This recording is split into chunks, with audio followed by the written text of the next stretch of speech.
Welcome to another video explaining the universe using the particle model.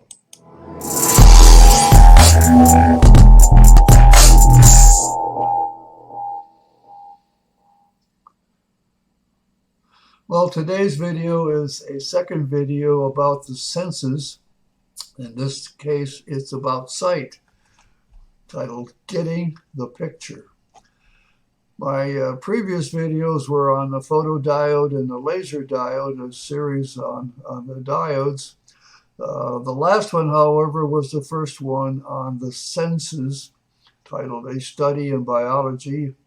In particular, it covered the olfactory senses, or our sense of smell. I've been using the Howard Hughes Medical Institute presentation in 1997 on senses and sensitivity. And you can find these 4 videos at this one link. And today we're going to be talking about the second one. Last time was sensory transduction. That is how your brain gets the message. Today it's the science of sight, hence getting the picture. Now, the second video wasn't quite as interesting in terms of the particle model because it doesn't address it that directly. It is interesting in that it talks about the operation of the pupil, cornea, and lens, and how these things adjust to enhance our sight. And then it talks about the genetic differences of the retina for men and women, and we do see things a little bit differently. We see objects in general the same way, colors in general the same way, but the pigments tend to be a little bit different. But what I'm really interested in is how light interacts with the cones and rods in the retina.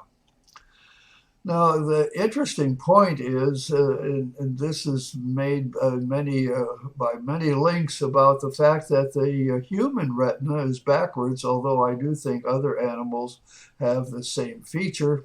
This is the whole eye, the pupil, cornea, and lens, letting the light in all the way through the vitreous humor to the retina. This retina is flipped up, so you can see that it has various layers, and these are the layers of the retina that we're going to talk about. And the yellow part is the optic nerve sending the signals to the brain. So we're going to take a closer look at the retina. And from this link, Ask a Biologist, they talk about 4 steps in the process. The first process is the light passing through the cornea, the pupil, and the lens, and through the vitreous humor into this one part. This is actually in the location of the macula, which is the part that we really can see detail.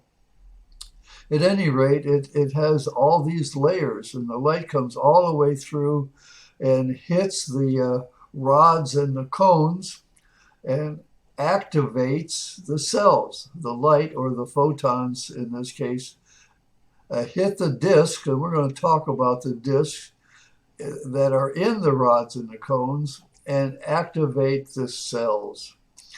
Well, one of the things I really don't like in some of the descriptions you get is generalized terms like activate. There's another one when we see how an atom generates a photon. The particle excites the atom, is what they say. Exciting the atom or activating the cells, those are very broad terms and don't tell you at all what's going on. Nonetheless, in step 2, the photon activates the cell, sends an electrical signal back the other direction to through this part and to the optical nerve, and then to the brain. So it's kind of backwards, but there generally is a reason for that. During this activation period, the atoms and molecules degenerate enough that they have to be disposed of. and regenerated. And it's better done here than it is on this side of the retina. It's much more difficult for the, because you got bone here, your skull is here. So that's one of the reasons this is back in this area and it's reversed.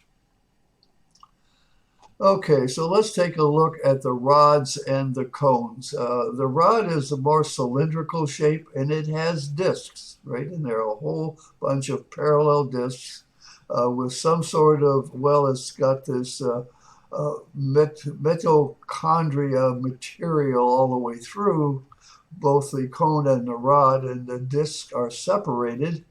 It's more clear here in this green cone where you can see what looks like open space, but even there's probably some material in that retina, but it's nonetheless are separated.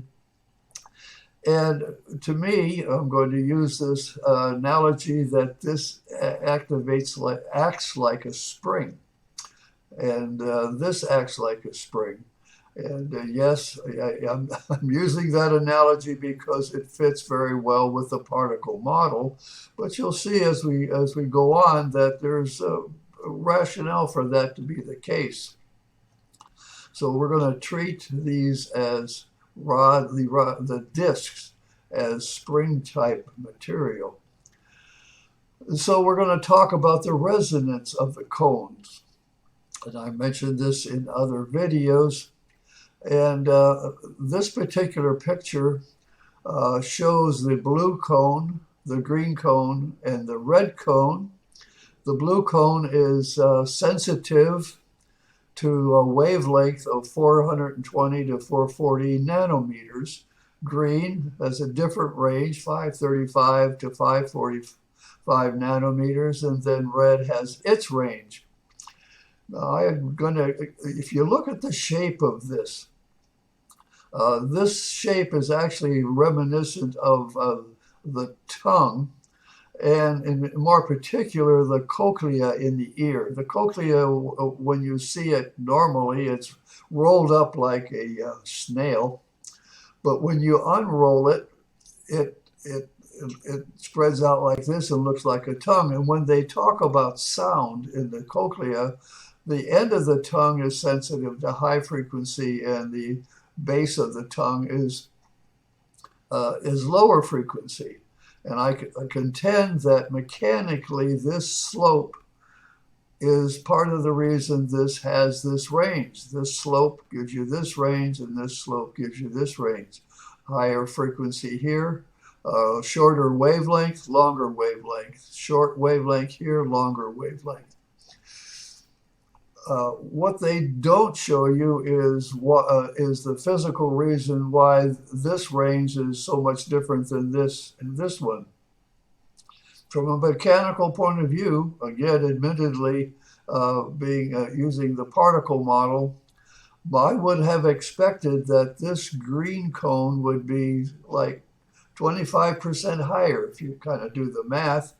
This is as 25% added onto this gets you this range, and 5% more gives you that range. I would expect this to be 25% bigger, and this one another 5% bigger, explaining the why this range is here and this one, and so on. Well, so my point is, when these are so-called activated, what happens is the tip of this, when the light hits the cone, it pushes this tip into the back lining of the retina, and when it hits, it releases G1 particles, but it resonates, it hits. And let me switch a little bit here. I'm going to switch to a different video, and if this is the tip of the cone and this is the back of the retina, when the light pushes, with the peak of the light pushes it into the cone, it hits and then springs back, and if it hits hard enough, it springs way back. It can come back and hit again, and it'll resonate. sometimes hitting and sometimes not, but still oscillating inside. And of course, we know these atoms and molecules, they oscillate that way all the time. So that's the resonance is called, of these cones is what makes them sensitive to a particular frequency of light. Okay, let me get this. Okay, but in another video, a previous video I had on redshift entire light, I'm going to mention the arrival time versus this resonance. I stated in this previous video that the eye does not respond to the frequency, wavelength, or speed. For the eye and brain to know what the frequency is, it would have to determine how many cycles there are in a second. Frankly, eye and the brain don't do any of that. They don't measure anything. They don't measure the distance between the peaks. They don't measure the speed of how fast it's moving, how many meters per second. You can't do that. The eye responds to the arrival time of the peaks, the arrival time of the peaks. And when that matches the resonance, the cone not only gets pushed into the back part of the retina, it'll oscillate back and forth. So let's look at a little bit of evidence. Let's do an experiment. You can do this right at home. You can, if you look at a bright light, now be careful, don't do it for a long time. You don't want to hurt your eye. Look at a bright light for a very short period of time and then close your eyes. What do you see? There's no light coming into your eyes. As soon as you close them, there's no light coming in there, and yet you see light. There is an image of the light. What is happening in that case? Well, if you get a bright light, you're going to hit the cone pretty hard, and it's going to force it right into the back of the retina, and then it's going to bounce back. And even though you've closed your eyes, that cone is going to push right back into the back of the retina and create a signal even when there's no light. So we see this image in our eye after we close them, and it sometimes moves. You'll see that in the cones and rods are right next to each other, and as they're moving into and out of towards the back of the retina, they can also interfere to the side and move in a sideward direction. So that image often moves and sort of slides across the back of your eyelid. But eventually, because there's no light coming in, the oscillation stops, the image fades, and you don't see the image anymore. That experiment is very simple, but it tells me that the only way that image is formed is for that cone or rod to be oscillating and repetitively hitting the back of the retina. Okay, so the particle model interaction. Light travels through the eye and hits the rods and the cones. The tip of the rods and cones hit the black wall of the eye. The interaction of the rods and cones release G1 particles that are conducted to the backwards, the other direction, towards the synapse, which then goes to the brain. These rods and cones bounce back and forth due to the physical structure, the spring-like nature of these discs. That's the TPM interaction. And when it releases these, when the tip of the cone first hits the back, first touch, it releases one or a few, and then when it's fully engaged into the back, when it's fully pressured in, it's going to release a bunch, and you get a peak, and then as it retracts, it releases more, and then none or a few, creating a very similar image. This is the same image I used at the last video for the olfactory senses, But the end result is that G1 particles are released in a pattern, and that pattern is what we detect as a pulse. The neural fiber is very thin and small. The G1 particle is small. It's moving generally at or about the speed c over to the brain. Okay, so now here's the question. Where is the picture? This is not about the interaction or G1 particles in particular. The question is, where is the picture? And the ambient light, for example, scatters from various objects. That we're sitting in a room, we have ambient light, we got objects. I got the computer desk in front of me. The light scatters off the computer desk, and this scattered image enters my eye, sends G1 pulses to your brain, and finally your brain generates an image. Question is, where is that image? The image to me is in the brain. And yet you see the picture out there where the ambient light was scattered. So now we're going to go back and we're going to look at what we see and feel when my hand grabs my right finger, index finger. Okay, so this is my right hand and this is my index finger. And ambient light is hitting it, scattering in all directions, including that light hits and scatters to me, scatters left, scatters right, so people over there can see my finger. And so the light hits it, enters my eye, hits the cones, pushes them into the back of the retina, sends a signal to the brain. The brain creates an image of my finger. It's in my brain, but I see it out here. See the image of it out here.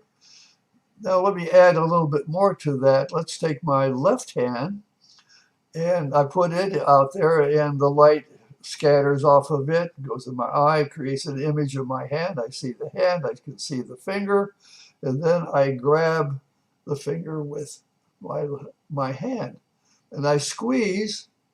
I can feel the pressure on this finger, and I can feel the fact that I'm squeezing an object with this one. Those pressure signals are being sent from my hand to my brain, from my finger to my brain. My vision is telling me it's out here. My hand is out here. I can see it, feel it, and it feels solid, like a real thing. Yeah, it feels real. Senses, feeling, sent to the brain, yet I see it out here in front of me. Now, if you're waiting for an explanation, forget it. I don't have an explanation. How could these visual images and pressure sensations even happen that way? So the brain, that's amazing, totally amazing to me. As a summary, light as streams of G1 particles enter the eye and pass all the way through to the rods and cones. The peaks of the G1 stream push the rods and cones into the back wall of the eye by mechanical interaction and releases G1 pulses to the brain. Red, green, and blue cones each have a resonant frequency due to their shape, size, and these discs, matching the color, and that image will be sustained for a while. If the light is strong enough, the peaks are strong enough, even if you get one instantaneous pulse, it'll oscillate and give you a sustaining image for a particular, but it will die out unless a new peak arrives that has a proper arrival time. My name is Bob D. Hilster, and I am your particle model guru. Tune in next time when I'll explain more of the particle model using the universe, using the particle model. Oh well, thank you for your attention.